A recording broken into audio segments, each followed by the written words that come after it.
Hello and welcome to the First Brick Property Podcast, episode 23. My name is KM and I'm the director of First Brick Property Buyers Agency. The purpose of the show is to bring a casual style discussion around all things property, with education being the key. Whether you're a beginner or a seasoned investor, this is the show for you.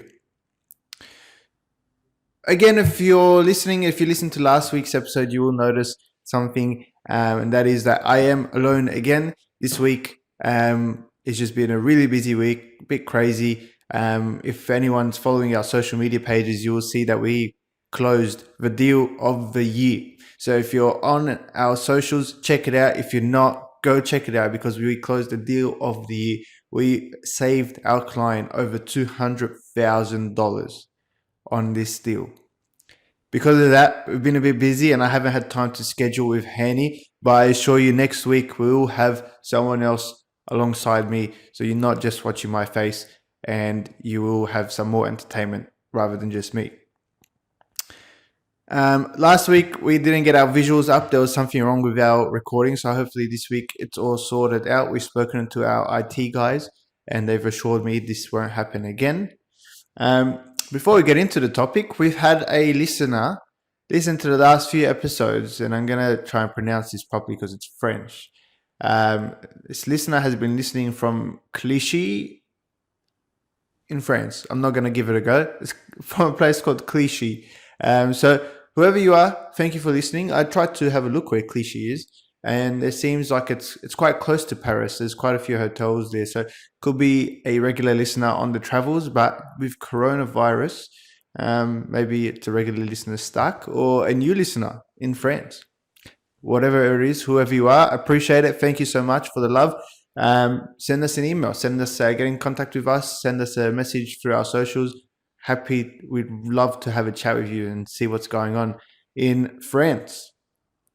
So let me get into the topic today. Again, I am by myself, so we'll try and keep it interesting. I think today's episode is a really, really good one. We're going to be speaking about auctions, and we're going to go through some auction tips. And a lot of people have, a lot of people get worried about auctions, get scared at auctions, don't know the process. When you only do something once every blue moon, that makes sense. So we're here to help you and give you some tips. So, the first time you drive a car, first time you get your L's and you start driving, you're really worried about staying in the lane. You're driving pretty slowly. The entire process is very foreign to you. So you're a bit worried. You get onto your P's, your greens and your reds, and then you get your full license and you're driving for 5 years. And then a lot of things become automatic and you don't think twice. It's the same thing with auctions. Unfortunately, most people don't attend auctions every week, every second week, every month. People attend auctions once every 5, 6, 7 years. Some people will never attend an auction. So it's only natural to be slightly worried about the auction process. For some, I find auctions really, really exciting. I think they're good fun. And we'll go through a lot of reasons why auctions are actually quite good.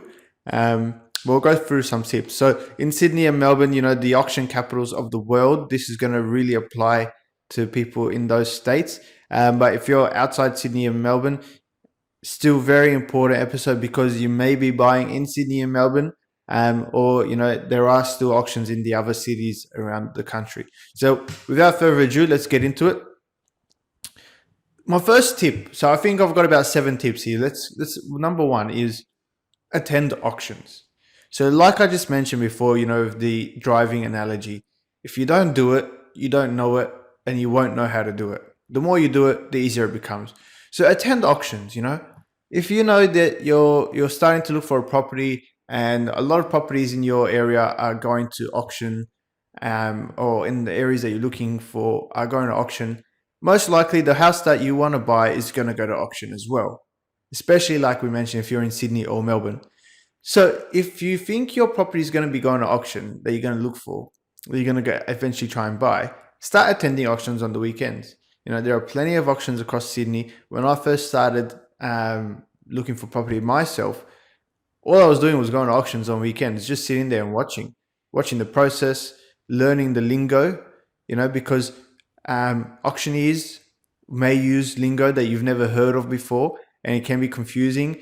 And when you're in the situation of you're trying to bid and you're trying to understand what he's talking about, sometimes you get confused and you start making bids or you start doing things that you usually wouldn't have done. So very important to attend auctions, to learn the process and see what the process is like. See how many people rock up to the auction and how many people actually bid at auctions. Because you'll notice there's a lot of neighbors and bystanders and people that are also just watching, going to watch. And there may be 15, 20, 30 people there, but there's only 2 or 3 bidders. Or it could be a small auction. There's not a big crowd, 5 people there, but 5 bidders, and that's going to be quite heated as well. Go to street auctions, go to in-house auctions, go to as many auctions as you can, and really learn the process. Whilst you're attending auctions, you want to be able to also compare pricing. Is the price that it's sold for comparable to other properties in the area? For like. See where people start at auctions. If you think the house is going to sell for 500, where do they start? Are they starting at 450?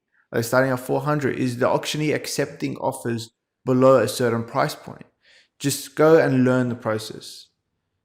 Go and if you can find, if you know that your property, if you found your property and you know it's going to auction in 4 weeks' time, and you can find out who the auctioneer is going to be, go and watch that person. Go and watch that auctioneer auction other properties. Learn his lingo. Learn how he speaks. Learn how his tricks and his or her tactics. Learn how they operate. Because different auctioneers have different tips and tricks, and they have different ways of operating. And some will go first and second really, really quick off the bat to make sure it's stimulated, make sure it's going. Just know that no matter what the tricks are that the auctioneer has, they all follow a pretty similar process at the end of the day. That most of them will never tell you when it's on the market, but they will indirectly. So you got to go and listen certain words. They may say this property will be sold today. That's a sign that it is past reserve. Or they may just say we are selling. That's a sign we're past reserve. See how they operate, because auctioneers like the process to be concurrent, and they keep doing the same thing because they're masters at their trade. So go and learn. So number 1, attend auctions. Number 2 is when you're actually at the auction or the day of the auction, arrive early to the open home. Assess the situation. Stay for the duration of the open home. So if the auction is at 11 o'clock, there's usually, a 10 to 10:30 or 10:30 to 11 open house. Get there 5 minutes before it starts. See who's coming in. See who's walking around. Stand around the register. See who's writing their name down. Because like we said, there's going to be a lot of people sometimes and only 5 or 6 bidders. Stand around and see who's actually writing their name down. Who's registering to bid. What's going on. Right? Know your competition. Number 3 is set your limit. So you got to do this before you get to the auction. So if the auction is next week, today I'm setting my limit. Tomorrow, anytime before the auction, we want to set our limit. If we say our limit is 800,000, then our limit is 800,000. You do not want to be doing this on the day or during the auction, because during the auction, you will get riled up. That is the auctioneer's job, is to make you pay the highest price. With a crowd, with emotions running high, things get heated and people get excited and then start doing things that they usually wouldn't have done. So set your limit. Now, a little tip around setting your limit, something that I always do with my clients, is we never end on a round number or like a 5. So if our budget is 800, we'll go 802. Or if it's 805 even, we'll go 807 or 806 or 804. We never want to hit that 0 or 5, because most likely, if we're in that ballpark of our endpoint, someone else is going to be ending on the 0s or the 5s as well. So you may lose a property over $1,000 because someone else set the limit at 800 and they got to 800 first. Whereas if your limit was 801, you can go that extra 1,000, or 802, you can go that extra 2,000, or 802 and a half, whatever it is, or 802 and 400, whatever that number is. Set that limit and try not to end on a 0 or a 5, because most likely your competition is also ending on a 0 or 5 as well. So you don't want to lose a property over a couple $100 or $1,000 or $2,000. So try and set your limit beforehand, very important, and make sure you don't end on a round number. My fourth tip for auctions is get your pre-auction details in line. Get everything in line before you get to auction. And I'm talking about number one, finance. You must have finance approved. And I'm not just saying the bank saying, yeah, we'll give you the money, or yeah, I'll sort it out later. No, you have your pre-approval and you want to be ready so you can go unconditional immediately. Because when you're at auction, you have no cooling off period. So if you win the auction, you owe your deposit, usually 10%. 10% deposit immediately must be paid. And you have no cooling off period. You are immediately exchange contracts. So you must have finance. Make sure you have your pre-approval. Make sure you've spoken to your broker or your bank. Make sure that it's going to stack up and everything's all good there. Make sure that in terms of valuation, there's not going to be any issue. Make sure that the price is in line with suburbs, with the other prices in the suburbs for valuation. Make sure you've done your building and pest inspection before the auction, because like we mentioned, there is no cooling off period when it comes to auctions. So once you've purchased it, you've paid your 10% deposit, you want out, you'll lose your 10%, which can be a significant figure. If we're talking $1 million property, we're talking $100,000 you're going to let go. So make sure you do your building and pest inspection beforehand. It costs you $400, $450, $500, and it can save you hundreds of thousands of dollars, if not more. And make sure the contract has been looked at with your solicitor prior, and anything that you wanted changed or amended has been done. So if you want, early access for your property manager, if it's an investment property, to take photos or get tenants in or whatever it is, make sure that's all set in the contract and it's all been amended beforehand. Because again, at auction, if you win, you don't cool off. You take it as is with the contract as is agreed on. So that's tip number 4. Have everything lined up beforehand so you're ready to go. Number 5 is embrace the process. Now, a lot of people, like we mentioned, they're scared of auctions because they don't do it often. And there's a lot of people that just don't like it. They think it's confrontational. They don't like the idea of it. But really, just enjoy it. Auctions are actually a very transparent method of selling a home. If we think about the traditional way of a private sale, I put in an offer for a client and then the real estate agent almost always, 99% of the time, calls me back and says, thank you for your offer, KM. Look, we've got another interested party. He's at $5,000 more than what you've paid. Do you reckon you can get us another 5 on top? And he may genuinely have that offer. He may not. We don't know because there is no transparency in this process. With us, we deal with real estate agents a lot. We build our relationships with real estate agents. So they don't play as many games with us. They tell us pretty straight out, hey, KM, you've bought 7 or 8 properties from me already. I'm not going to muck you around. Yeah, if you give us this price, you're going to get it. You put a price in, he doesn't come back and say there's another offer if there isn't. But in general, that's usually how it's going to go. They're going to come back. There's always another offer. There's always another interested party, or they may say, look, we've got too many people interested. Put your best and final offer tomorrow. And you have no idea what someone else is thinking. You have no idea where they are. You might not even be in the same ballpark. You might be willing to pay $500 and they might be only willing to pay $400.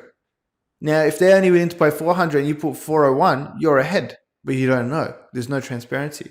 Whereas when you're at an auction, it is very transparent. Everything is in front of you. Everyone is around you. Everyone is talking. If I have a bid, if I have an offer, you're going to know about it because you're standing there, you can see it, it's happening right in front of you. It's very, very transparent. So enjoy the process. Like I mentioned earlier, I really enjoy auctions. I think they're quite fun. They're quite enjoyable. The energy in an auction, especially when you're bidding, then the excitement and it's just very fun. The adrenaline is insane. It's almost like an extreme sport sometimes. And it is good fun. If you don't enjoy it, we'll get to that later and what you can do about it. In terms of pre-auction offers, because a lot of people ask me, should I put a pre-auction offer? Property's going to auction. What should I do? I want to put a pre-auction offer. Look, you can put a pre-auction offer, but I think the timing behind when you put the pre-auction offer is very important. Property campaigns for auctions usually last about 4 weeks, sometimes 5. In the case that it's a 4-week process, 4-week campaign, week 1 and 2, you probably don't want to put your offer in, because if you do, most likely it's going to get knocked back. And not always, it can get accepted, but just in the general sense of what usually happens is week 1 and 2, it can get knocked back. Why? It's the real estate agent is thinking, look, we've just started the campaign, I can present the offer to my client, but they're going to most likely say no as well, because we've just started. We want to see what else is out there. We've only had one open home. More people are coming next week, yada, yada, yada. There's too much time between now and the auction for us to take your offer on board. It wouldn't be the right thing to do from the auctioneer's point of view or for the customer. Now, in week 4, the last week, you probably don't want to put a bid in there either, because I put a bid in and it could be a good bid, but the auctioneer knows that that's probably where I'm at. He's spoken to many other people. He knows where they're at, where I'm at. And he's thinking, well, auction's only it's going to be in 3 days. There's no point of saying yes to you now, because in 3 days, auction, we can push it up. We can rile up the crowd. We can get a bit more money out of it. It's just not going to happen. So usually I find the best time to put a pre-auction offer, and sometimes you can time it fantastically and they'll still say no. If the auctioneer or the vendor really wants to go to auction, no matter what you put in, usually it's going to go to auction. And vice versa, if you put in a fantastic offer, regardless of what timing, if the properties were 500 and you put a $700,000 offer pre-auction, they're going to take it. I wouldn't advise it because you've clearly overpaid, but that's the idea. But the best timing, I would say, is week 3 of an auction campaign, because weeks 1 and 2 is too early and they've, it's sussing out. And then week 4 is too late because it's too close to auction. So week 3 is that sweet spot. If there hasn't been much action, you might be the only person interested, or there might be very little interest, or no one's put any expression of interest yet. And you may be able to sneak this one out of auction, especially if the vendor is nervous, especially, you get into week 3, not a lot of people get into open homes, or not a lot of people putting in offers, or not a lot of people talking, keeping their cards close to their chest. You may be able to sneak that property out. So in terms of pre-auction offers, week 3, I would say in a 4-week campaign is probably your best bet. Be wise with pre-auction offers, because you can put your offers in and the agent's going to say no matter what. And then they know what your, I guess your minimum is, or your maximum, or they just know where you are at and they can play on that at the auction as well. Point number 6 is some tips regarding the actual process. So when you're actually at the auction, what do you do? How do you operate? Any tips we can go there? So I'll tell you what I do. So firstly, look, auctions, you have to be confident. If you're putting in weak bids, like, 500, yeah, it's too weak. People know that you're not confident, you're not going to win it.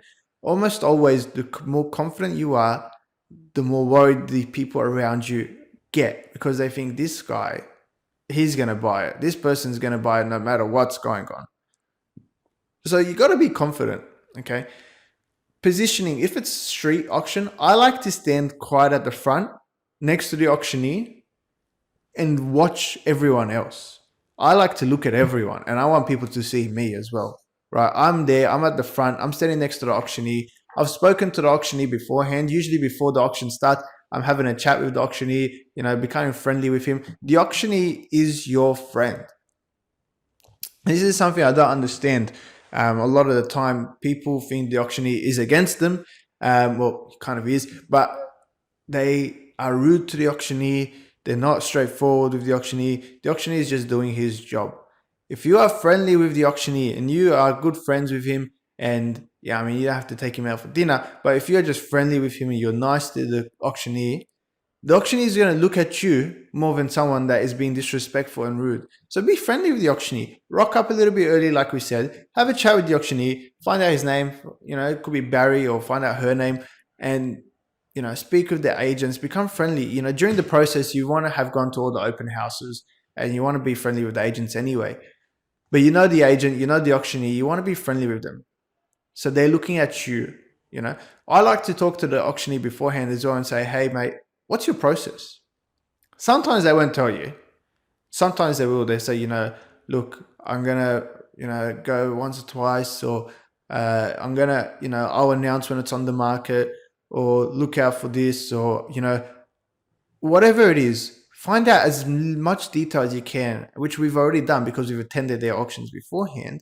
But you just want to get friendly with them, right? Tell them that you're there to buy. You're there. You're interested. I'm not going to muck around. You help me, I help you. So get friendly with the auctioneer, right? Also, before the auction, I always like to make sure to tell them, hey, mate, look, I may go quiet in the auction. Make sure you do not sell it without coming past me first. Right? So if I've put bids in and then I've cooled down and I haven't for a little bit, and then you're about to sell it, before you go once, twice, third, come to me and make sure you say, hey, KM, are you done? I'll tell you if I'm done or not. Make sure you do not sell the house without talking to me. So get friendly with the auctioneer. I spoke about positioning, where I like to stand. I like to stand at the front looking at everyone and for everyone to look at me, because we're going to be portraying confidence, shoulders back, chest out, really confident. And when we're bidding loud. We're speaking loudly so everyone can hear us and can hear how confident we are. And when we're bidding, I like to use the auctioneer's name, not every single time, but I like to use the auctioneer's name.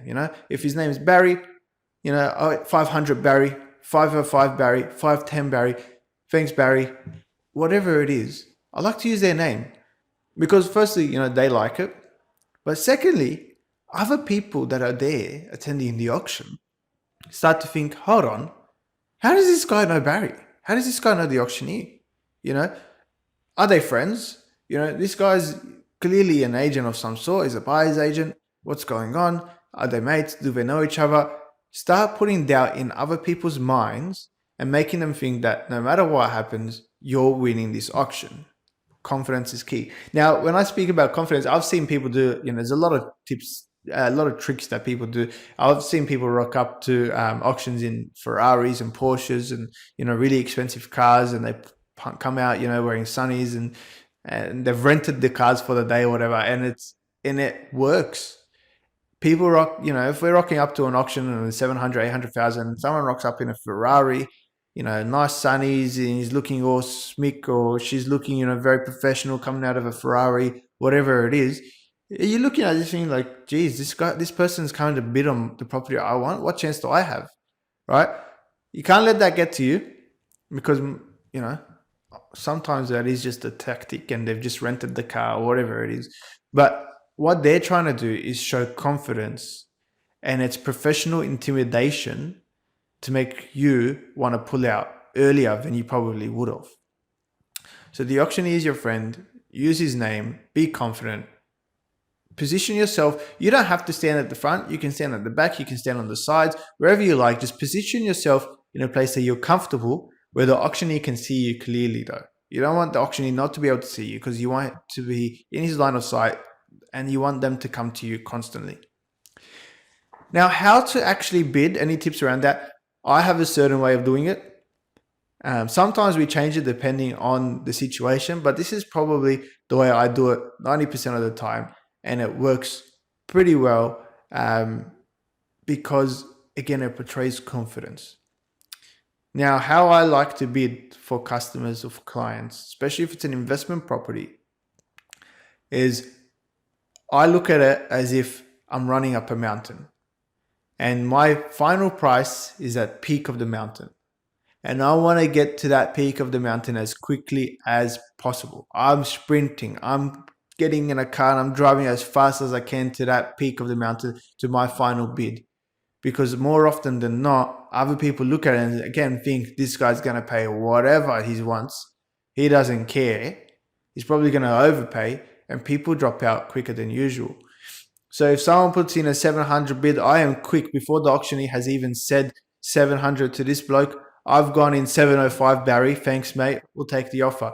And then someone else will think about it. Oh, all right, 710, 715. Straight back. The pressure is always on someone else and not on me. And people are starting to look and think, this guy's going to pay no matter. Every time I've put a bid. This guy isn't even letting me finish my number. He's already put in another bid, and it's going straight back to the other person. The pressure is always elsewhere. When the pressure is elsewhere, you can also start to look for body language signs. If it's a couple, there's usually one person doing the bidding, and you can see the exact moment that you've either hit their price point or they've gone over, because one of them is going to get a bit emotional, maybe an ego, maybe they really want it, whatever it is, and say their price point is 700 and I've hit 700. Usually the person not doing the bidding looks at the partner doing the bidding, and when that partner doesn't look back most of the time, because in their head they're thinking, I'm going to put one more bid in, and when you see and they'll put it at 705 and the partner is looking like, we don't have that money, what are you doing? You can always see that body language. So you don't want to be looking out for body language while you're putting the bids and putting the pressure on someone else. Same thing with kids. You want to be watching the kids if they're tugging, parents' shirts and clothes. You can see that's body language, or usually the partners are doing it. You really want to be looking out for body language to know when someone's out, so you don't go too high. The other thing you can do when you're actually putting in bids is using odd random numbers. So instead of saying 705, you can say 703,400, right? It confuses the auctioneer sometimes, and they respect this because they know what you're doing, and they're trying to compute the numbers, and it confuses the other people bidding as well. So I'll put a $703,400 offer. The other guy's like, oh, well, what? We'll put it 705. We'll go $707,250.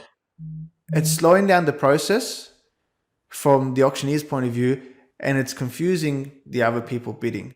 So that's how I like to bid. It doesn't always work, and I don't always use this tactic. It depends on the situation, but 90% of the time we do use this tactic running to our peak. And if we get to our peak, if our peak is 801,000 and we say 801,000 and someone says 805, we are out. We don't muck around, because we've done our comparable sales. We know how much this house is worth, and we know what other properties are worth, and especially if it's an investment property. And we know what our limits are, because we set our limits in point number 3. So make sure you follow all those steps. And the final step, point number 7 is, and this is, if you do not enjoy the process, if you are scared of the process, if you've never been before, you can always employ the services of a buyer's agent. Now, buyer's agents, we are at auctions every single weekend. We are there. We know the process. We know the agents. We know the auctioneers. I've seen the same auctioneers so many times. We're friends with them. We've bought properties from them. They know us. We know them. Look at using a buyer's agent. Some people will think, oh, but I don't want to pay a buyer's agent's fee. Buyer's agent's fee becomes so insignificant when the buyer's agent helps you stop from overpaying. Number one, if the property is worth 700, you're not going to be paying more than that with a buyer's agent. They're going to help you get an undervalued price sometimes, because, as I said, we have the tactics, we have the know-how, we've done it before. We can professionally intimidate other bidders. We can help you stop procrastinating, because procrastination, I think I've spoken about this on another podcast, is the biggest evil when it comes to property investing or property purchasing, because people procrastinate. They think too long. They're not sure what to do. It becomes hard. They're not sure what the process is. So they say, oh, I'll do it tomorrow. I'll do it next week. Next week never comes. You use a buyer's agent, you will not be procrastinating, because they'll be taking care of the process for you. And most importantly, the buyer's agent is going to help you buy the correct property. You might be looking at a property, going to auction, and think, I'll speak to this buyer's agent. You give us a call and we say, hey, mate, don't buy this property for X and X reason. 1, 2, and 3, ABC, all these problems. Could be saving you hundreds of thousands of dollars. Instead of buying this property, how about you look at this property, which is more suited to your needs, which is a better option for you. So you got to look at all these options when you're looking at a property. And you also got to be confident. So if you're not confident, if you're not able to look at all these factors, if you're not able to, go through points 1 to 6 at an auction, if you're not able to sort this all out, if you're time poor, time poor people, we have a lot of doctors as clients because they're just time poor, especially during now the COVID pandemic. They just don't have time. No time to be, spending their weekends at auctions, spending their weeknights looking for properties. They're busy at hospitals doing night shifts, whatever it is. If you're time poor, you want to be using a buyer's agent. Especially if you've never been to auction, a buyer's agent can be of great, great help. So if you are going to auction and you're thinking, this might not be for me, might need the services of a buyer's agent, give us a call, send us a message, and we'll be able to help you out. So that's a wrap for today's episode 23, regarding auction tips. Hopefully we gave some quality gold, some quality nuggets of gold and tips there that will help you at your next auction if you are going to auction. Auctions are starting to pick up again in Sydney. Melbourne, obviously, second wave of COVID, whatever is going on down there, so they're slowing down again. But if you are in Sydney, if you are outside of Sydney and you're buying a property in Sydney, if you just think about auctions later on down the track, these will be some solid points, and they work. And if you want to have a chat about auctions and you've got questions, send us your questions, give us a call. We're happy to chat. We are all about educating people. The amount of people that give us a call and we just give them some advice over the phone and say, thank you so much, Cam. They go on their way. No charge, no fee, no issue. We like to help people. So give us a call. If you are going to auction and you want us to represent you, give us a buzz and we'll help you out. And we'll make sure you're buying the right property. We'll make sure you're not overpaying. And we'll make sure you are getting a good price, and we'll make sure to represent you. Thank you all for listening. Hopefully next week we'll have a guest so you don't have to listen to my voice the entire 30 minutes. We really hope you enjoyed it. If you did enjoy it, please give us a 5-star review down in the comments and in the review section. It really, really helps us get up in the charts, and we'd love to, we put a lot of work into this. We'd love to see our numbers grow for the amount of people listening. Thank you again to our friend in Clichy in France, and thank you for everyone that constantly listens. If you want to find us, you can find us on socials: Facebook, Instagram, LinkedIn, YouTube, TikTok. We're on everything. You can find us there. If you want to contact us, email us or message us on our social media platforms. And yeah, pass the pod. If you're a listener, and we have some very consistent listeners, we've got a very good group of people that listen every single week. I can see the data. I can see that there are certain people, they are the true fans of our podcast. We thank you so much. If you are a true fan and you are a follower and you follow us every single week, please pass the pod. Just tell one person about our podcast, and then they'll listen to it, and then they'll tell one person, and we'll grow and we'll build a massive community, and it's going to be great. Appreciate your time. Love you all. Thank you. Buying property is our passion. Helping you do it is our mission. Ciao.